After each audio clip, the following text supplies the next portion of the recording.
الدعوة نور وضاء تجلو ظلمات الحيران منهج خير الناس جميعا لا يبلى عبر الأزمان الدعوة نور وضاء تجلو ظلمات الحيران منهج خير الناس جميعا لا يبلى عبر الأزمان فالحكمة تكسو دعوتنا والرحمة فيها عنوان ورسول الله يوجهنا أن نتبع هدي القرآن أن نتبع هدي القرآن أن نتبع هدي القرآن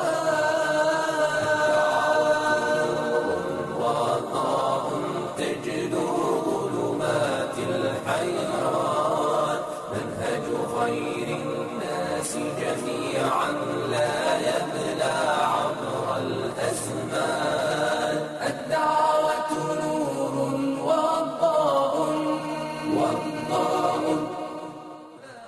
أن نتبع هدي القرآن لمتى سنظل رقودا نغرق في النوم ونشخر وعن الآذان نصم ونغمض كي لا نبصر دقت أجراس الخطر والحالة جاءت تنذر لمتى نتقاعس قولوا من يمنع زحف المنكر مات الإحساس فصرنا من غير فؤاد يذكر نبصر إخوانا غرقا فنمر كمن لا يبصر. Assalamu alaikum. Hello, my name is Isabella and welcome to the Reer channel.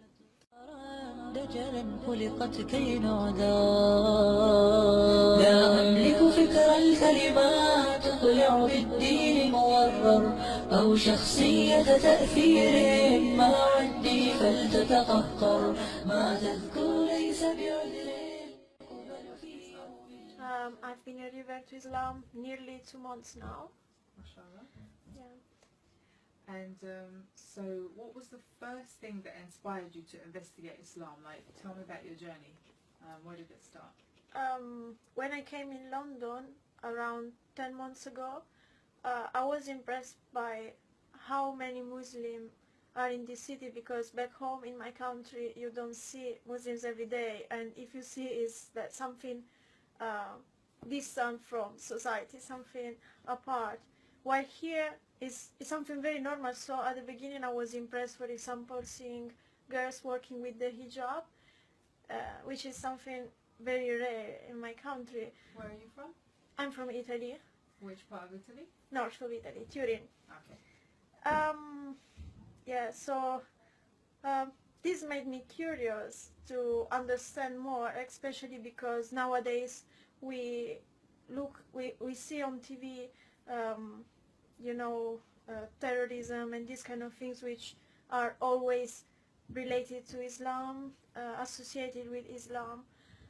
So all these things made me curious to find out more about it, and that's how I started to look for informations, watching videos, talk to some Muslims, and actually it was the first time I had the occasion to talk with some Muslims, because as I said, in my country it's not very common. So yeah, that's how I started. MashaAllah. So where did you get the opportunity to speak to Muslims? One of my friend had a friend who is Muslim, and he was actually the first person I could talk to, and I was feeling free to make questions. Like I was genuinely curious, so I wasn't feeling shy, and yeah, he helped me a lot also in this process of conversion. So. Do you remember what the first question was that you asked this person about Islam? Let me think a bit. I think my You don't have to. I'm just saying, do you remember? Yeah. Like what it was? I think I was really curious to know about halal meat, for example, because I see like every shop I see has halal meat on it, and I didn't know what that was. I mean, I knew it had something to do with Islam, but I didn't know exactly what. So that was one of the things I was curious, or how Muslims people live every day, like how they manage to pray 5 times a day, because for me was a lot.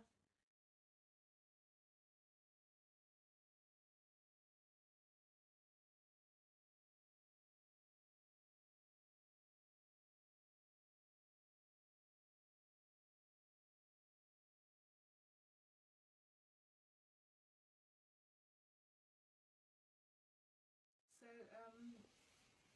what were your initial thoughts about Muslims? Like, okay, so you lived in Italy, you lived in Turin.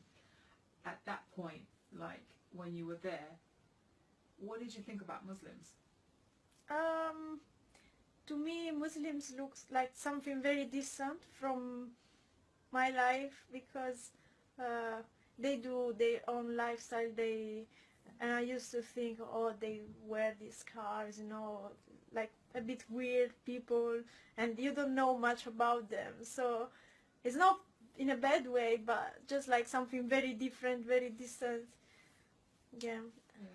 So when you came over here and you had learned a bit about Islam already, and was it, I mean, it was a pleasant surprise, can you say?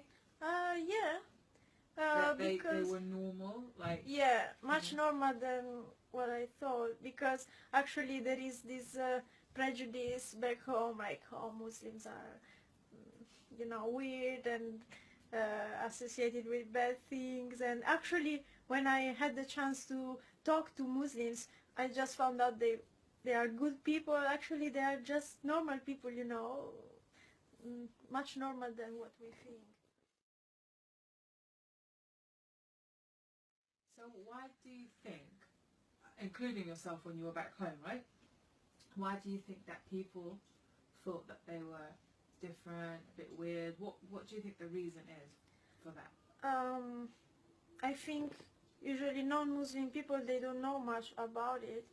And for example, the fact that Muslim women wear scarves and dress all covered, this is something very hard to understand for people. Like, they think they cover themselves because they are ashamed of their body, or because they don't want other people to see, and also, as I said, halal meat, or praying 5 times a day, all these things are a bit weird for non-Muslims people. It's just different.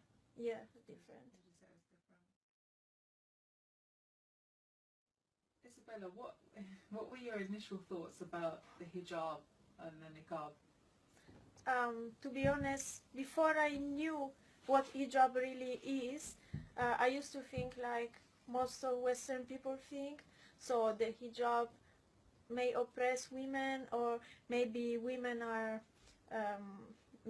forced to wear it by their husband or by their family, and it's something that should not be worn, because it gives a bad image of women and these kind of things. But actually, when I found out the real meaning behind it, I started to be kind of fascinated by it, like, and in one way I thought these women who cover themselves, actually they deserve respect, because nowadays is a lot of women just don't care about covering their body. It's even the opposite. So these women who have the courage to cover themselves, and protect their dignity and their body, is actually something good that is not really appreciated nowadays from Western culture. And even when you first started to do your research into Islam, did you think that you would be wearing hijab now? Did you see yourself wearing hijab? Actually, I didn't see. I couldn't imagine myself wearing the hijab. Even the same day I took my shahada, I didn't really plan to start wearing it, but since that moment I felt so comfortable in it, like it was already a part of me.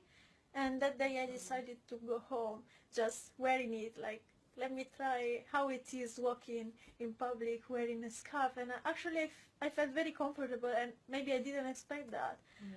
So I just decided to keep it, you know, and see how it would go. And until today. So